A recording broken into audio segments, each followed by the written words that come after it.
Welcome to the All Sorts podcast. I think we're all familiar with today's topic. You know, that feeling of wanting to start something new, a project, a goal, a dream, but just feeling kind of stuck.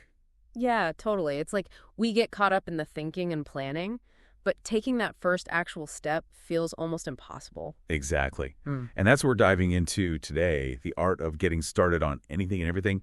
We've got a bunch of cool sources lined up, a tech blog post, productivity piece for business leaders, some tips specifically for ADHD, even a whole article on the psychology of starting. Wow, that's a pretty diverse mix. I'm curious to see where this all goes. Me too. Yeah. But one source that really hit home for me was The Art of Starting Things. The author talks about this difference between fear and anxiety when it comes to starting something new. That's interesting. I mean, we often use those words interchangeably, but I guess there is a difference. Right. They're saying it's not always actual fear that's holding us back, but anxiety, that worry about what could go wrong or what people will think. So it's more like those mental stories we tell ourselves rather than a genuine threat. Yeah. And speaking of those stories, what to do when you just can't get started goes even deeper. They talk about how we cling to these outdated beliefs or anxieties even when they don't serve us anymore. Like this example of a guy who thought he had to work out for a full hour for it to count. As a result, he never exercised at all. Oh, wow. Yeah, I can definitely see how that kind of thinking can backfire.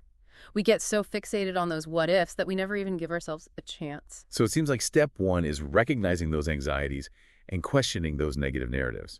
Have you ever noticed that in your own life, those thoughts that pop up right when you're about to try something new? Definitely. It's like this automatic response. But I guess the key is learning to catch those thoughts and not let them run the show. Like asking yourself, is this really true, or am I just letting my anxiety get the best of me? Exactly. It's all about becoming aware of those mental patterns and choosing to challenge them instead of letting them dictate our actions. So once we've kind of gotten a handle on those anxieties, I think the next big obstacle is like the sheer size of the task, right? It's easy to get overwhelmed. Oh, yeah. I know that feeling all too well. It's like you look at this huge goal and you just freeze up. Exactly. And both the art of starting things and getting yourself to start really stress the importance of breaking things down. Taking those big, scary goals and turning them into smaller, more manageable chunks. Chunking, right? I've heard of that. Is it really that effective, though? It can be surprisingly powerful. The whole idea is to make that initial step so ridiculously easy that you can't help but take action. Like, instead of saying, I'm going to write a whole novel, you start with, I'm going to write one sentence. So it's like tricking your brain into getting started. Kinda. Yeah. And then once you've taken that first step, the next one feels a little less daunting. And then the next, and so on. I like that. And The Art of Starting Things had this crazy example about Navy SEAL training. They used chunking to get through Hell Week, which is like 5 days of intense training with barely any sleep. Oh, wow.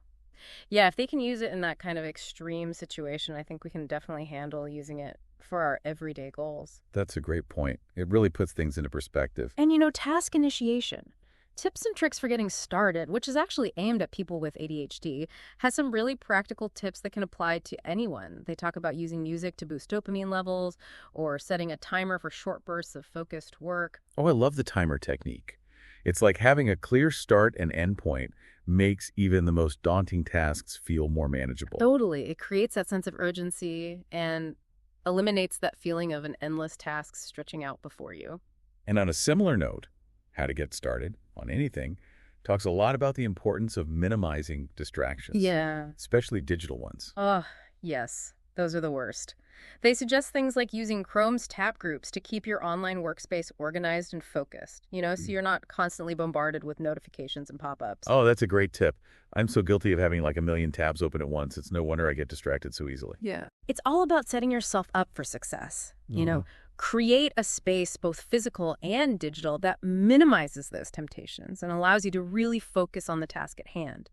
Even with all the right tools and strategies, even when we've chunked down our tasks and minimized distractions, there's still that moment, that hurdle of actually starting. Yeah, it's like there's this invisible barrier between us and the task. And How to Actually Start the Task You've Been Avoiding talks about this. It's all about mastering that transition from comfort to discomfort.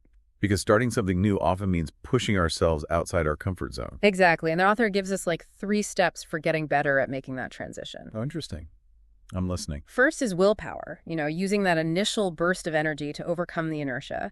Then there's repetition. The more we practice starting things, the easier it becomes. So it's like building a habit. Exactly. Yeah. And then the third step is adaptability, being willing to adjust your approach as needed and recognizing that initial discomfort often fades away once you're actually in the flow of the task. So push through the resistance, make it a habit, and be flexible. That's the idea. And, on that note of being kind to ourselves, The Art of Starting Things also talks about self-compassion. Oh, yeah. It's so easy to get caught up in that self-criticism, especially when we're trying something new. Definitely. And the author reminds us that, starting something new is hard.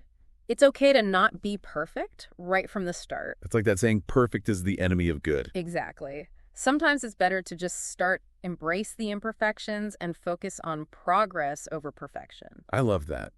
And there's this anecdote in The Art of Starting Things that really stuck with me. The author was talking about launching their blog. They were so obsessed with making it perfect that they almost didn't publish anything at all. Oh, wow. I can relate to that. But once they finally let go of that need for perfection and just hit publish, the blog took on a life of its own. It's like sometimes you just have to take that leap of faith. Totally. So as we wrap up this deep dive into getting started, what are our main takeaways? Well, we talked about the difference between fear and anxiety, the power of chunking down those big goals, creating that focused environment, and mastering the transition from comfort to discomfort. And don't forget self-compassion, being kind to ourselves throughout the process. Absolutely. So now it's time to put all this amazing advice into action. Right. Don't let it just stay as ideas in your head. Take action no matter how small and start moving towards those goals you've been dreaming of. Even the smallest step can create a ripple effect leading to bigger and better things. And for those who want to explore these ideas further, all the sources we talk about are linked in the show notes. So much good stuff to check out. And if you enjoyed this deep dive, we have a whole universe of other deep dives waiting for you right here on the All Sorts podcast. From the latest in tech and productivity to fascinating explorations of history, culture, everything in between. So hit that subscribe button on our YouTube channel.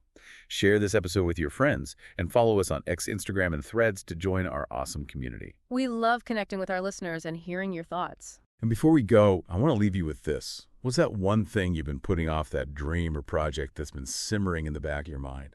What if, armed with all these insights, you finally took that first step? Imagine the possibilities.